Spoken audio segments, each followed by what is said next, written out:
The rebuilding process is getting started in certain parts of Richmond Hill. This after Tropical Storm Debby brought flooded streets to the area. WTOC's Mackenzie Baker joins us now from Rushing Street, where some of the worst flooding happened in that area, impacting a neighborhood that we've seen in every stage of the storm. As people in Richmond Hill continue to find a way forward after floodwater found its way into nearly every part of people's lives, one group is going above and beyond to help their neighbors and even complete strangers. When Barry Depp moved to Richmond Hill nearly 2 decades ago, he never imagined having to face a disaster like the one he's dealing with now. It's just crazy.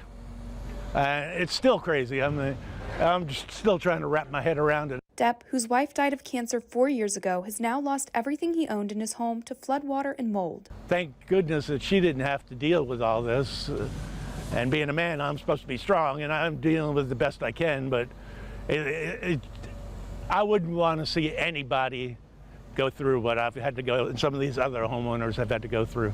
To help ease the burden Depp and 12 other homeowners are experiencing, one local business is stepping in. Coastal Demo and Repair has been out in Richmond Hill since flooding began to help victims evacuate their homes. When the water receded, they continued assisting by ripping out the flood-ruined walls, floors, and furniture from people's homes. Kyle Cooper, the owner of Coastal Demo and Repair, says most of the demo work, which they've been doing for free, is complete, and it's finally time to start rebuilding. He says the affected homes they plan to remodel will be done so at a lower than normal price. Not everybody, especially in today's world, not everybody's got a bunch of money, and especially with this unexpected circumstance they're having, I'm not here trying to make $1 million. I'm just trying to help out the community. I mean, if it was my house, I'd be appreciative if someone helped me as well. So Cooper says once the homes dry out enough, he and his team plan to work on one home a week until the work is done. He says he hopes this work is making life easier for those waiting for relief from the city and other agencies.